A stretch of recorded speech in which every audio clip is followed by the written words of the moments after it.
Mundo Espírita, capítulo 4. 1. De la reencarnación. Pregunta 166. ¿Cómo puede acabar de depurarse el alma que no ha alcanzado la perfección durante la vida corporal? Respuesta. Sufriendo la prueba de una nueva existencia. Pregunta 166a. ¿De qué manera realiza el alma esta nueva existencia? Por su transformación como espíritu. Respuesta. Al depurarse, el alma experimenta sin duda una transformación, pero para ello necesita la prueba de la vida corporal. Pregunta 166b. ¿El alma tiene pues muchas existencias corpóreas? Respuesta. Sí. Todos tenemos muchas existencias.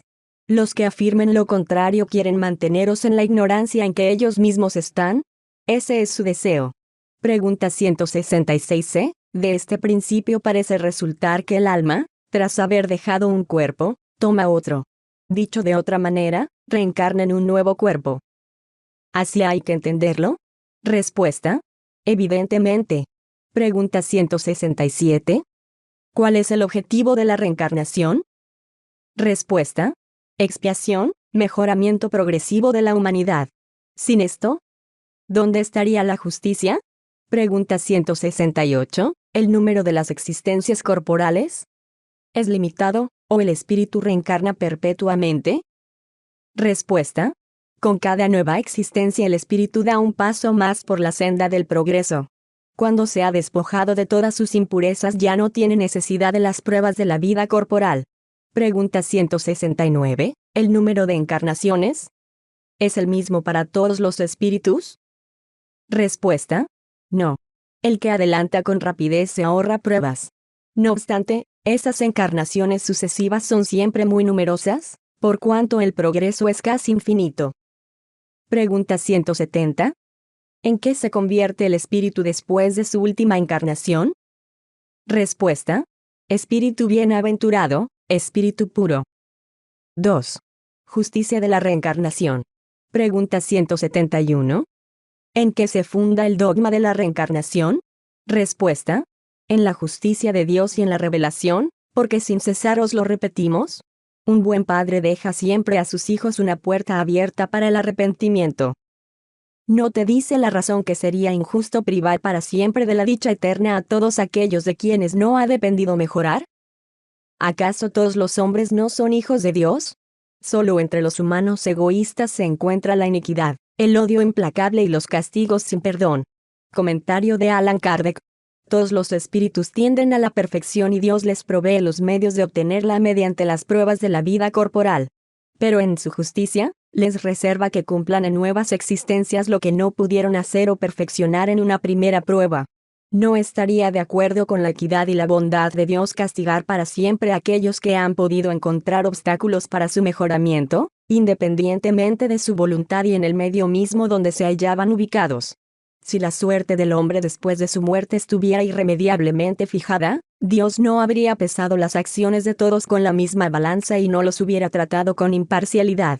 La doctrina de la reencarnación, esto es aquella que consiste en admitir para el hombre muchas existencias sucesivas, es la única que responde a la idea que nos formamos de la justicia de Dios para con hombres de una condición moral inferior, la única que puede explicarnos el porvenir y fundamentar nuestras esperanzas, puesto que nos ofrece el medio de rescatar nuestras faltas mediante nuevas pruebas.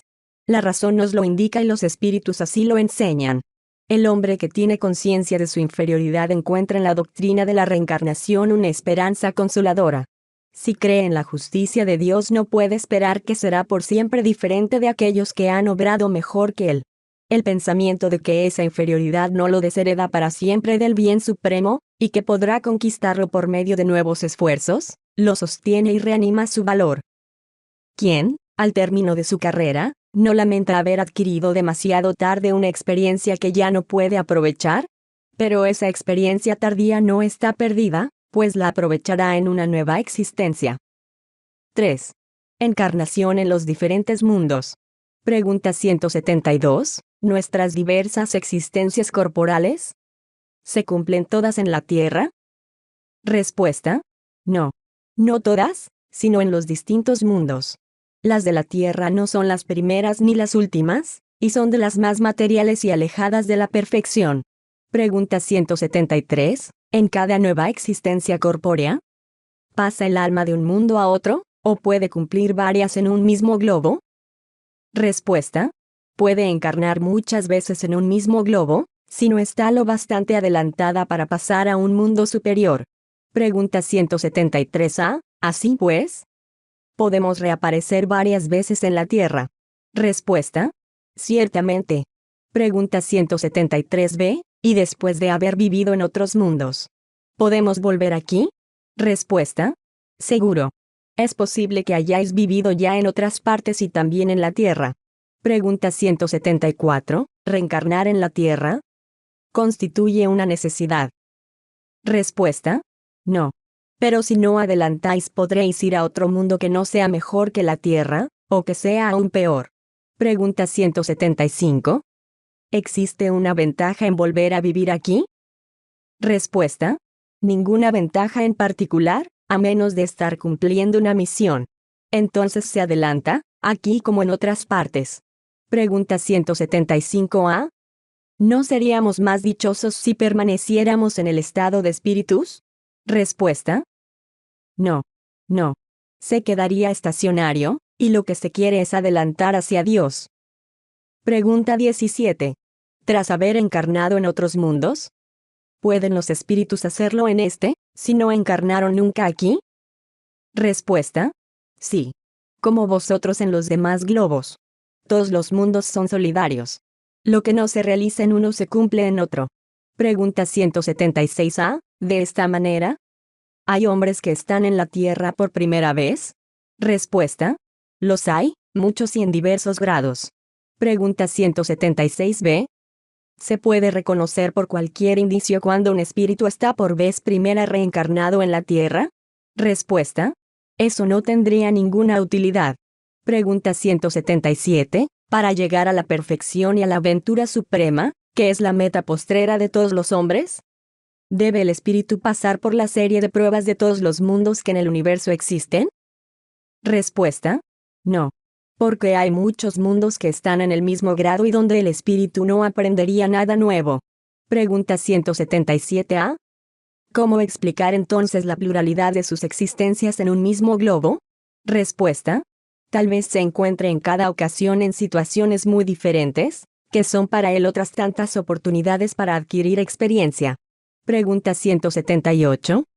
¿Pueden los espíritus volver a vivir corporalmente en un mundo relativamente inferior a aquel en que han residido ya? Respuesta. Sí. Cuando deben realizar una misión para ayudar al progreso, y en tal caso aceptan con alegría las tribulaciones de esa existencia, porque les proporcionan un medio para adelantar. Pregunta 178a. ¿No puede ocurrir esto también por expiación, y no es posible que Dios envíe a espíritus rebeldes a mundos inferiores? Respuesta. Los espíritus pueden permanecer estacionarios, pero no retroceden, y entonces su castigo consiste en no seguir adelantando y en recomenzar las existencias mal empleadas en el medio que a su naturaleza conviene. Pregunta 178b. ¿Cuáles son los que deben recomenzar una misma existencia? Respuesta. Los que fallen en su misión o en sus pruebas. Pregunta 179. ¿Los seres que habitan cada mundo han llegado todos a un mismo grado de perfección? Respuesta. No. Es como en la Tierra, los hay más o menos adelantados. Pregunta 180. Al pasar de este globo a otro, ¿conserva el espíritu la inteligencia que en la Tierra tenía? Respuesta. Sin duda alguna. La inteligencia no se pierde, aunque acaso no posea los mismos medios de manifestarla. Esto depende de su superioridad y del estado del cuerpo que tome.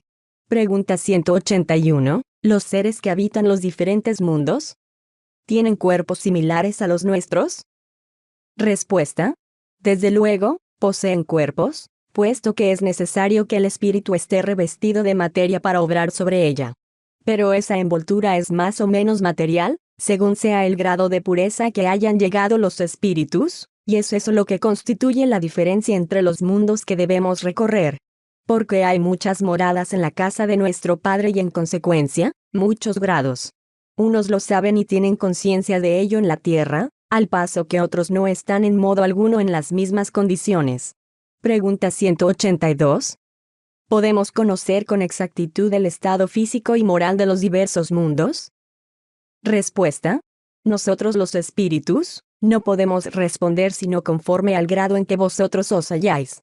Vale decir que no debemos revelar esas cosas a todos, por cuanto todos no están en situación de comprenderlas, y esto los turbaría. Comentario de Allan Kardec. A medida que el espíritu se purifica, el cuerpo de que se haya revestido se va acercando igualmente a la naturaleza espírita. La materia se torna menos densa, ya no se arrastra penosamente por el suelo, las necesidades físicas son menos groseras, los seres vivos no tienen ya necesidad de destruirse unos a otros para nutrirse. El espíritu es más libre y posee, para las cosas distantes, percepciones que nos son desconocidas, y lo que nosotros vemos con los ojos del cuerpo, él lo percibe mediante el pensamiento. La purificación de los espíritus se refleja en el perfeccionamiento moral de los seres en que se han encarnado. Las pasiones animales se debilitan, el egoísmo cede su lugar al sentimiento fraternal. Así pues, en los mundos superiores al nuestro no se conocen las guerras. Los odios y las discordias no tienen objeto allí, porque nadie piensa en dañar a sus semejantes. La intuición que poseen acerca de su porvenir, la seguridad que les otorga una conciencia libre de remordimientos, hacen que la muerte no les cause la menor aprensión. La ven llegar sin temor, como una mera transformación. La duración de la vida, en los diversos globos, parece estar proporcionada al grado de superioridad física y moral de los mismos, y esto es perfectamente razonable. Cuanto menos material sea el cuerpo, tanto menos sujeto estará a las vicisitudes que lo desorganizan. Y cuanto más puro el espíritu, menos pasiones lo minarán. ¿Es ese un beneficio más de la providencia, que de este modo quiere abreviar los sufrimientos? Pregunta 183. Al pasar de un mundo a otro, ¿pasa también el espíritu por una nueva infancia? Respuesta. La infancia es donde quiera una transición necesaria, pero no en todas partes es tan torpe como entre vosotros. Pregunta 184. ¿Puede el espíritu escoger el nuevo mundo en que ha de residir? Respuesta. No siempre, pero le cabe solicitarlo, y podrá obtenerlo si lo ha merecido. Porque los mundos solo son accesibles a los espíritus de acuerdo con su grado de elevación. Pregunta 184a. Si el espíritu no pide nada, ¿qué es lo que determina el mundo en que habrá de reencarnar? Respuesta. Su grado de elevación. Pregunta 185. ¿El estado físico y moral de los seres vivos es perpetuamente el mismo en cada globo? Respuesta. No. También los mundos se encuentran sometidos a la ley del progreso. Todos han comenzado como el vuestro, en un estado inferior, y la misma tierra experimentará una transformación similar. Se convertirá en un paraíso terrenal cuando los hombres se hayan hecho buenos. Comentario de Allan Kardec. De modo que las razas que en la hora actual pueblan la tierra desaparecerán un día, siendo sustituidas por seres cada vez más perfectos. Esas razas transformadas sucederán a la de hoy, así como ésta ha reemplazado a otras más groseras todavía. Pregunta 186. ¿Hay mundos en que el espíritu, dejando de habitar un cuerpo material, solo tiene ya por envoltura al periespíritu? Respuesta. Sí. Y esa envoltura misma se torna tan etérea que para vosotros es como si no existiera. Se trata entonces del estado de espíritus puros. Pregunta 186a. De ello parece resultar que no hay una demarcación neta entre el estado de las últimas encarnaciones y el de espíritu puro. Respuesta. Tal demarcación no existe. Puesto que las diferencias se van borrando poco a poco, aquella se torna imperceptible, como la noche que se esfuma ante las primeras claridades del alba. Pregunta 187. ¿La sustancia del periespíritu es idéntica en todos los globos? Respuesta. No. Es más o menos etérea. Al pasar de un mundo a otro, el espíritu se reviste de la materia propia de cada uno de ellos, lo que se opera con la rapidez del relámpago. Pregunta 188. ¿Los espíritus puros habitan mundos especiales o se hallan en el espacio universal sin estar más ligados a un globo que a otro? Respuesta. Los espíritus puros residen en ciertos mundos, pero no se encuentran confinados en ellos, como sucede a los hombres en la tierra. Con más facilidad que los otros pueden trasladarse a todas partes. Comentario de Allan Kardec. Según los espíritus, de todos los cuerpos celestes que integran nuestro sistema planetario está la Tierra entre aquellos cuyos habitantes se hallan menos adelantados en lo físico y en lo moral. Marte le sería aún inferior y Júpiter muy superior, desde todos los puntos de vista. El Sol no sería un astro habitado por seres corpóreos, sino un lugar de reunión de los espíritus superiores, quienes irradian desde allí mediante el pensamiento hacia los otros mundos, a los que dirigen por intermedio de espíritus menos elevados, con los cuales se comunican sirviéndose del fluido universal. Como constitución física, el Sol sería un foco de electricidad. Todos los soles parecerían estar en una situación idéntica. El volumen de cada mundo y la distancia que los separa del Sol no tienen ninguna relación necesaria con su grado de progreso, puesto que a lo que parece, Venus se hallaría más adelantado que la Tierra, y Saturno menos que Júpiter. Muchos espíritus que animaron a personas conocidas en la Tierra dijeron haber reencarnado en Júpiter, uno de los mundos más cercanos a la perfección, y ha habido oportunidad de asombrarse al ver en ese globo tan adelantado a hombres que la opinión humana no consideraba en la Tierra como de la misma categoría. Esto no ha de sorprendernos en modo alguno. Primero, si se considera que ciertos espíritus que habitaban aquel planeta han podido ser enviados a la Tierra para cumplir en ella una misión que a nuestro entender no los colocaba en el primer rango. Segundo, porque entre su existencia terrestre y la desarrollada en Júpiter han podido tener otras intermedias, en las cuales hayan mejorado. Y tercero, en suma, porque en aquel mundo, igual que en el nuestro, hay diferentes grados de desarrollo, y de uno a otro grado es posible que exista la distancia que separa entre nosotros al aborigen del hombre civilizado. Así pues, por el hecho de vivir en Júpiter no se inferirá que se esté en el nivel de los seres más perfeccionados, como tampoco se deduce que alguien que vive en París deba hallarse al nivel de un sabio del instituto. Las condiciones de longevidad no son tampoco en todas las partes las mismas que en la Tierra y la edad de los individuos no se puede comparar. Una persona que falleció algunos años atrás, al ser evocada manifestó que había encarnado 6 meses antes en un mundo cuyo nombre nos es desconocido. Interrogada acerca de la edad que tenía entonces en ese mundo, respondió: "No puedo precisarla, porque no contamos el tiempo como vosotros. Además, la forma de vida no es la misma. Nos desarrollamos aquí con mucha mayor rapidez. Por tanto, aunque no haga más de 6 de vuestros meses que yo me encuentro aquí, puedo deciros que en lo tocante a la inteligencia tengo 30 años de la edad que contaba en la Tierra". Muchas respuestas análogas han dado otros espíritus, y ello no tiene nada de inverosímil. ¿No vemos acaso en la Tierra a muchísimos animales que adquieren en pocos meses su desarrollo normal? ¿Por qué no ha de acontecer lo mismo con el hombre en otras esferas? Subrayemos por otra parte, que el desarrollo alcanzado por el hombre en nuestro mundo a la edad de 30 años quizá no es sino una especie de infancia si se le compara con la que debería alcanzar. Es preciso tener la visión muy limitada para considerarnos en todos los prototipos de la creación, y es rebajar a la divinidad creer que fuera de nosotros no haya más nada que crear. En la actualidad resulta chocante pensar en la posibilidad de vida en planetas como Júpiter, Marte o Venus, por carecer ellos de las condiciones ambientales necesarias. Pero hay que recordar al lector, que al igual que no vemos a los espíritus y sin embargo podemos dar testimonio de su realidad, un caso análogo ocurriría con los habitantes de dichos planetas, en donde la materia puede estar vibrando en distintas coordenadas vibratorias a las nuestras. Además puede tratarse de mundos transitorios, en donde la vida solo sea espiritual y no física. 4. Transmigración progresiva. Pregunta 189. ¿Goza el espíritu de la plenitud de sus facultades desde el principio de su formación? Respuesta: no. Porque el espíritu, igual que el hombre, tiene también su infancia. En su origen los espíritus solo poseen una existencia instintiva y apenas si tienen conciencia de sí mismos y de sus actos. La inteligencia se desarrolla solo poco a poco. Pregunta 190. ¿Cuál es el estado del alma en su primera encarnación? Respuesta: el estado de la infancia en la vida corporal. Su inteligencia despunta apenas. El alma se ensaya para la vida. Pregunta 191. ¿Las de nuestros salvajes? ¿Son almas en estado de infancia? Respuesta: infancia relativa, pues son almas ya desarrolladas, que poseen pasiones. Pregunta 191. En consecuencia, ¿las pasiones constituyen un signo de desarrollo? Respuesta: De desarrollo sí, pero no de perfección.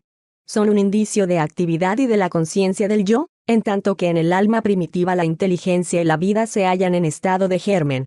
Comentario de Allan Kardec. En su conjunto la vida del espíritu recorre las mismas fases que observamos en la existencia corporal.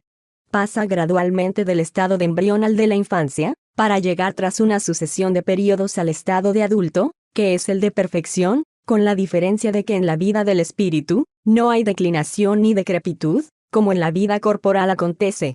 Difiere además, en que su existencia que tuvo un comienzo no tendrá un fin, en que necesita un tiempo inmenso, desde nuestro punto de vista para pasar de la infancia espírita a un completo desarrollo, y su progreso se cumple no en una sola esfera sino pasando por mundos diversos. La vida del espíritu está integrada, pues por una serie de existencias corporales, cada una de las cuales representa para él una oportunidad de progreso, del modo que cada vida corporal se compone de una serie de días, en cada uno de los cuales adquiere el hombre un poco más de experiencia e instrucción. Pero así como en la vida humana existen jornadas que no aportan ningún fruto, así también en la del espíritu hay existencias corporales que no dan provecho alguno, porque no supo aprovecharlas. Pregunta 192. ¿Es posible ya en esta vida, y por medio de una conducta perfecta, franquear todos los grados y convertirse en espíritu puro, sin pasar por los grados intermedios? Respuesta: no. Porque lo que el hombre considera perfecto está lejos de serlo. Hay cualidades que desconoce y no puede comprender. Podría ser tan perfecto como lo permita su naturaleza terrena, pero ello no será la absoluta perfección. Sucede lo propio con un niño, por muy precoz que sea, ha de pasar por la juventud antes de llegar a la edad madura. Así también ocurre con el enfermo, que pasa por la convalecencia antes de recobrar por entero su salud. Además, el espíritu debe progresar en conocimientos y en moralidad. Si solo avanzó en uno de esos sentidos, precisa que adelante en el otro para alcanzar el punto más alto de la escala. Pero cuanto más progrese el hombre en su vida presente, menos largas y penosas resultarán para él las pruebas que sigan. Pregunta 192a. ¿Puede el hombre asegurarse en esta vida una existencia futura menos llena de amargura? Respuesta: por cierto que sí. Le cabe abreviar la longitud y las dificultades del camino. Solo el despreocupado se encuentra siempre en el mismo punto. Pregunta 193. ¿Podrá un hombre en sus nuevas existencias descender a un punto más bajo que aquel en que se hallaba? Respuesta: en su posición social sí. Pero como espíritu, no. Pregunta 194. ¿El alma de un hombre de bien puede en una nueva encarnación animar el cuerpo de un malhechor? Respuesta: no. Puesto que no le es posible degenerar. Pregunta 194a. ¿El alma de un perverso podría convertirse en la de un hombre de bien? Respuesta: sí. Si se ha arrepentido, y en tal caso se trata de una recompensa. Comentario de Allan Kardec. La marcha de los espíritus es progresiva y jamás retrocede. Se elevan ellos de manera gradual en la jerarquía y no descienden del rango que han alcanzado. En sus diversas existencias corporales pueden descender en su condición humana, pero no como espíritus. Así el alma de un poderoso de la tierra podrá más tarde animar el cuerpo del más humilde de los artesanos, y viceversa. Porque las categorías entre los humanos están a menudo, en razón inversa de la elevación de los sentimientos morales. Herodes era rey, y Jesús carpintero.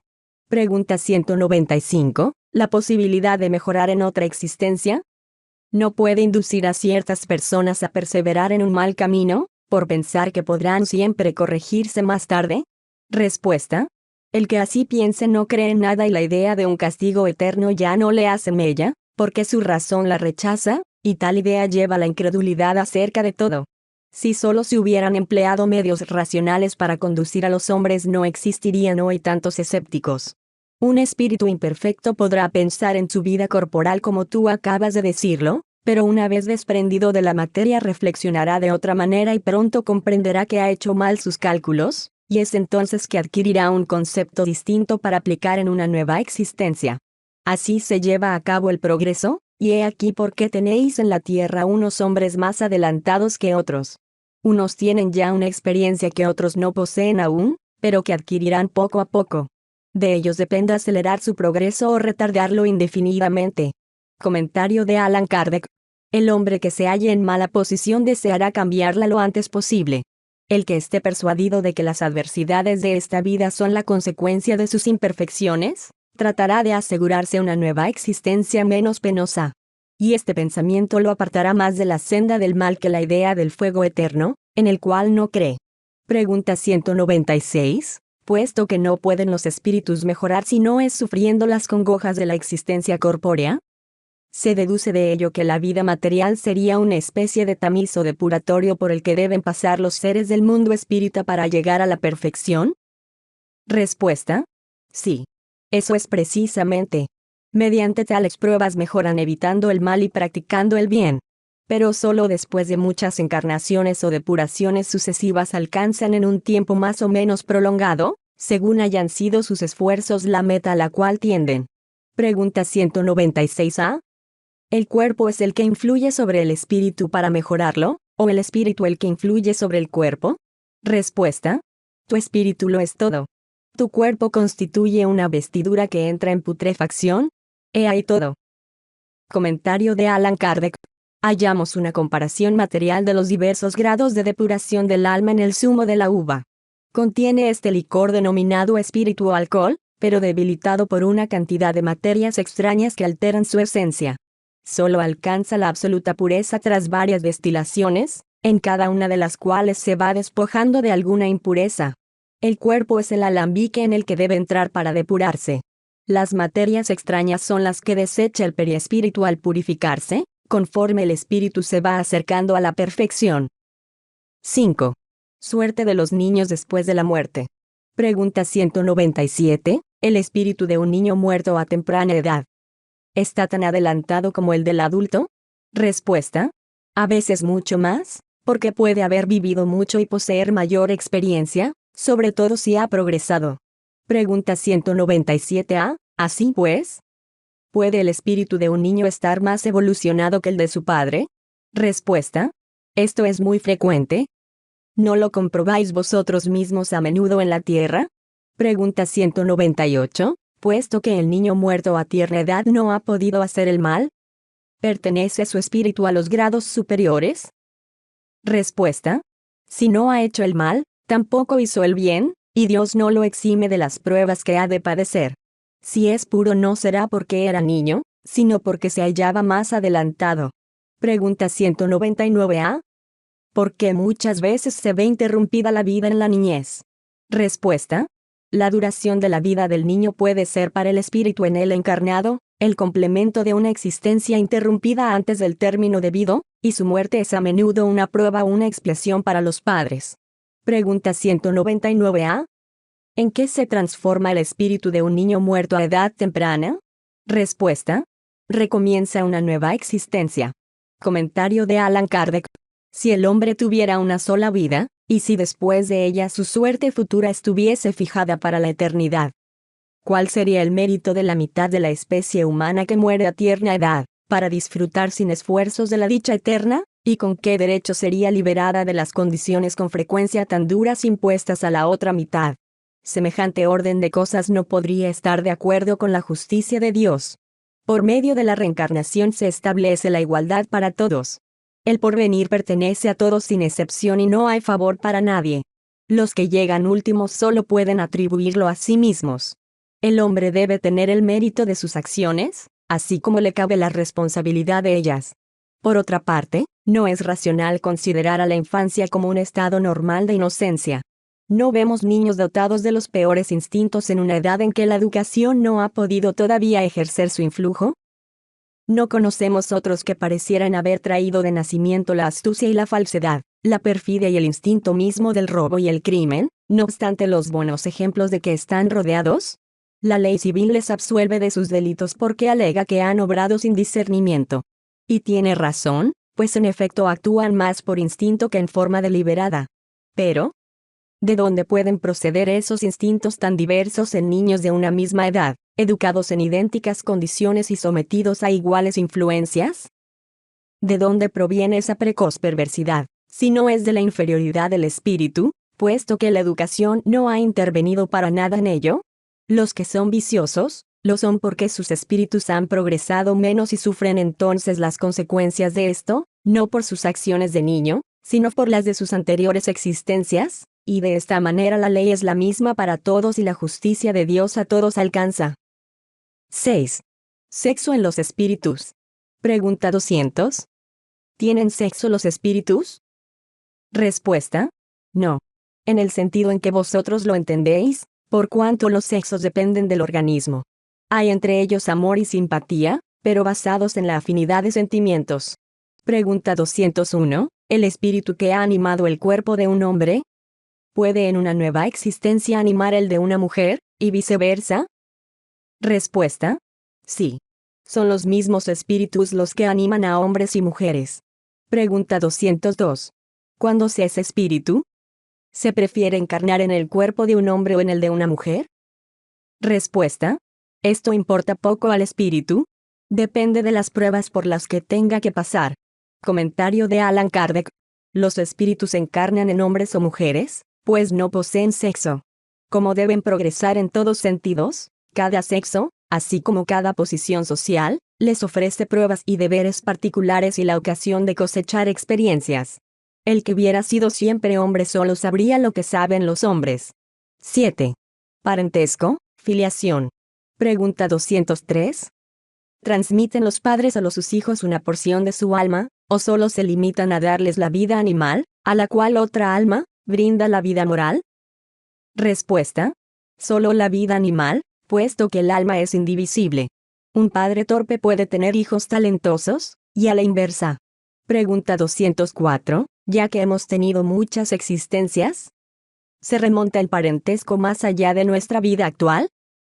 Respuesta: no podría ser de otra manera. La sucesión de existencias corpóreas establece entre los espíritus vínculos que se remontan a vuestras vidas anteriores. A menudo nace de ahí la simpatía entre vosotros, y también el que algunos espíritus os parezcan extraños.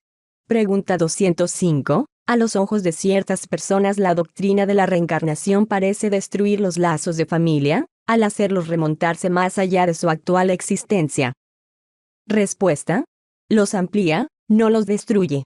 Fundándose el parentesco en afectos anteriores, los vínculos que unen a los miembros de una misma familia son menos precarios. La doctrina de la reencarnación aumenta los deberes de la fraternidad, ya que en vuestro vecino o servidor puede encontrarse un espíritu que ha estado unido a vosotros por los lazos de la sangre.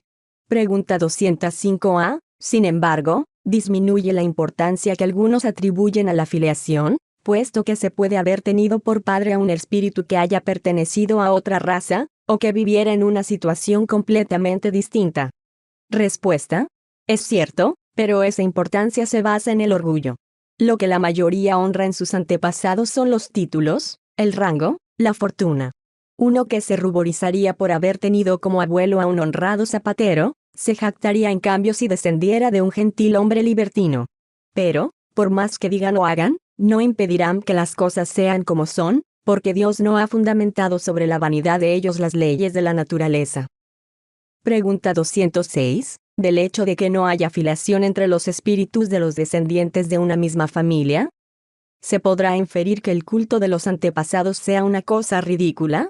Respuesta: con seguridad que no, porque se debe ser dichoso de pertenecer a una familia en la cual hayan encarnado espíritus elevados. Aun cuando los espíritus no proceden los unos de los otros, no por eso dejan de profesar afecto a los que están ligados a ellos por los lazos familiares, porque esos espíritus a menudo han sido atraídos a tal o cual familia por simpatía o por vínculos anteriores. Pero creed que los espíritus de vuestros antecesores no se sienten honrados en modo alguno por el culto que les profesáis sobre la base del orgullo. Su mérito no se transmitirá a vosotros sino en la medida en que os esforcéis por seguir los buenos ejemplos que os han dejado, y únicamente entonces vuestro recuerdo podrá no solo resultarles agradable, sino también serles útil. 8. Semejanzas físicas y morales. Pregunta 207. ¿Los progenitores suelen transmitir con frecuencia a sus hijos una semejanza física? ¿Les transmiten también un parecido moral? Respuesta: no. Puesto que se trata de almas o espíritus diferentes. El cuerpo procede del cuerpo, pero el espíritu no procede del espíritu. Entre los descendientes de las razas solo existe consanguinidad. Pregunta 207a. ¿A qué se deben las semejanzas morales que existen a veces entre padres e hijos? Respuesta. Son espíritus que simpatizan, atraídos por la similitud de inclinaciones. Pregunta 208. ¿Los espíritus de los progenitores no ejercen influencia sobre el del niño después del nacimiento de éste? Respuesta. Tienen una influencia muy grande. Como ya dijimos, los espíritus deben coadyuvar a su mutuo progreso.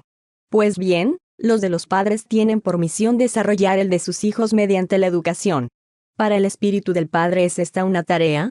Si falla, será culpable. Pregunta 209. ¿Por qué padres buenos y virtuosos engendran niños de naturaleza perversa? Dicho de otro modo, ¿por qué las buenas cualidades de los progenitores no atraen siempre por simpatía a un espíritu bueno para animar a su hijo?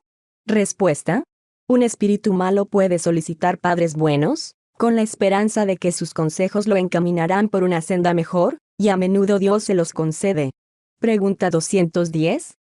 ¿Pueden los padres, mediante sus pensamientos y plegarias, atraer hacia el cuerpo de su hijo a un espíritu bueno más que a uno inferior? Respuesta. No. Pero podrán mejorar al espíritu del hijo que han engendrado y que les es confiado. Tal es su deber. Malos hijos constituyen una prueba para sus progenitores. Pregunta 211. ¿A qué se debe la semejanza de carácter que existe a menudo entre dos hermanos, sobre todo en el caso de gemelos? Respuesta. Espíritus simpáticos, que se acercan por la afinidad de sus sentimientos y que se sienten dichosos de estar juntos. Pregunta 212. En los hermanos siameses, cuyos cuerpos están unidos el uno al otro y que poseen ciertos órganos en común, ¿hay dos espíritus, o sea, dos almas? Respuesta. Sí. Pero la semejanza entre ambos hace muchas veces que parezcan solo uno a vuestros ojos. Pregunta 213. Puesto que los espíritus encarnan en los hermanos gemelos por simpatía, ¿cuál es la causa de la aversión que en ciertos casos se advierte entre estos? Respuesta. No. Es regla que los gemelos sean espíritus que simpatizan. Ciertos espíritus malos pueden haber querido luchar juntos en el teatro de la vida. Pregunta 214. ¿Qué pensar de las historias según las cuales algunos niños luchan en el mismo seno materno? Respuesta. Es una imagen. Para expresar que su odio era antiguo, se le ha hecho remontar hasta antes de su nacimiento. Por lo general no tomáis suficientemente en cuenta las figuras poéticas. Pregunta 215.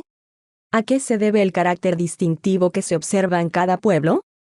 Respuesta.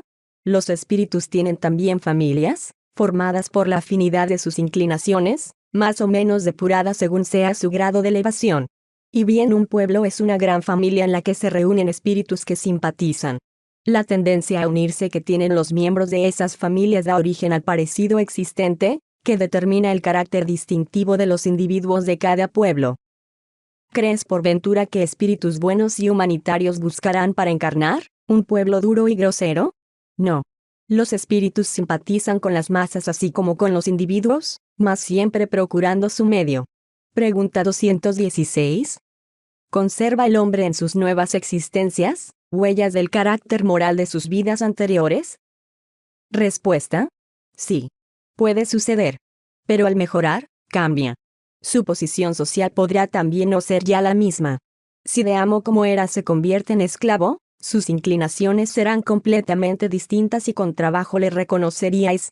Siendo el espíritu el mismo en las diversas encarnaciones, sus manifestaciones pueden presentar ciertas analogías de una a otra, pero modificadas por los hábitos que su nueva posición le inculca, hasta que un perfeccionamiento notable haya mudado por entero su carácter, porque de orgulloso y ruin, que era antes, puede volverse humilde y humanitario, si se ha arrepentido. Pregunta 217. ¿Conserva el hombre, en sus distintas encarnaciones, rasgos físicos del carácter de sus vidas precedentes? Respuesta. El cuerpo anterior es destruido y el nuevo no tiene ninguna relación con aquel.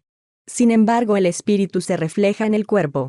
Por cierto que el cuerpo solo constituye materia, pero pese a ello es modelado de acuerdo con las cualidades del espíritu, quien le imprime cierto carácter, en modo especial en el semblante, y con razón se ha dicho que los ojos son el espejo del alma.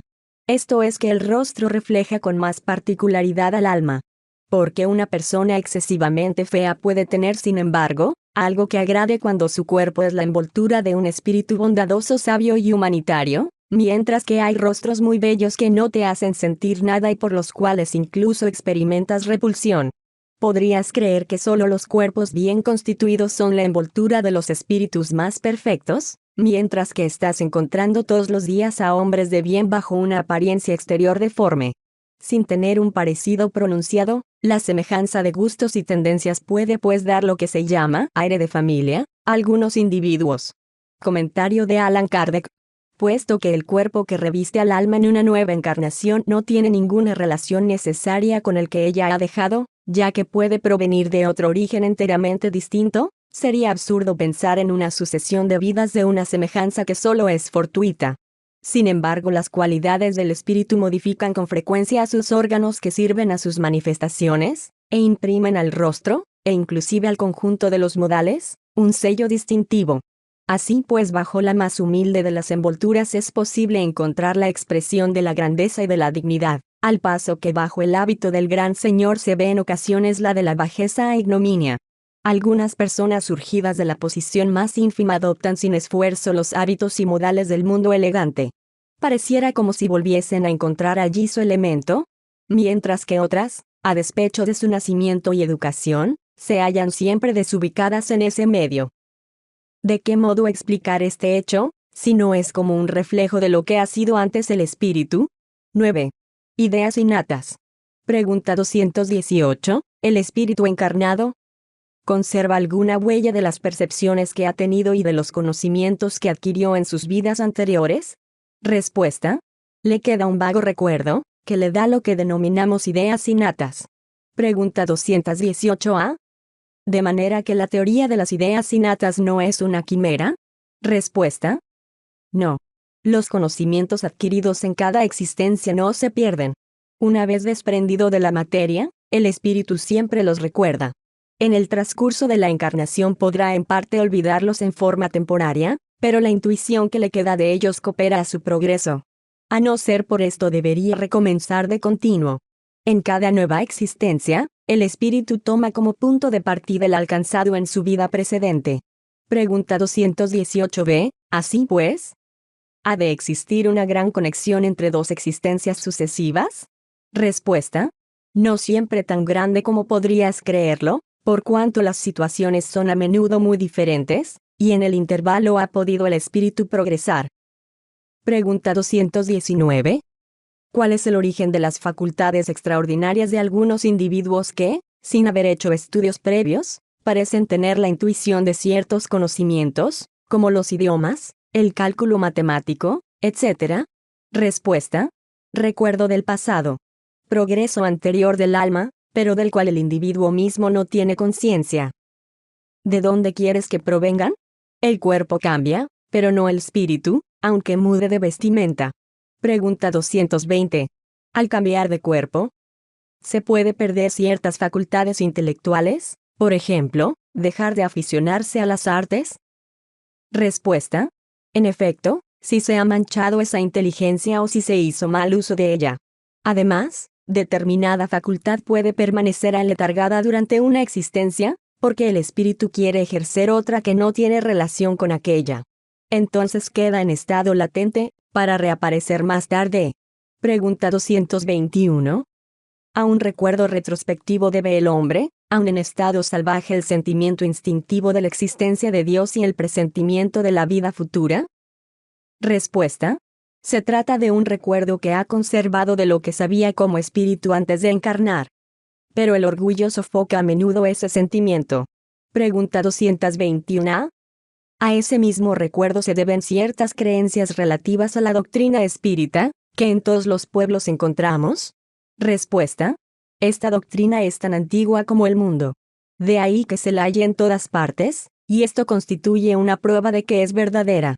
Al conservar la intuición de su estado como espíritu, el espíritu encarnado tiene la conciencia instintiva del mundo invisible, pero muchas veces esta es falseada por los prejuicios, y la ignorancia mezcla ella con la superstición. Nota. Aluden los espíritus a la eternidad espiritual de la doctrina y su permanente proyección en la tierra. Mas debemos distinguir entre sus manifestaciones falseadas, que se produjeron en el pasado, y la manifestación pura que en este libro se encuentra. Los rasgos de la doctrina espírita señalan el derrotero de la evolución humana en la tierra, pero solo con esta obra se presentó ella definida y completa. Por eso el espiritismo es en la tierra una doctrina moderna, aun cuando no sea una invención moderna, como lo subraya Kardec, puesto que nadie lo inventó. Profesor José Herculano Pires.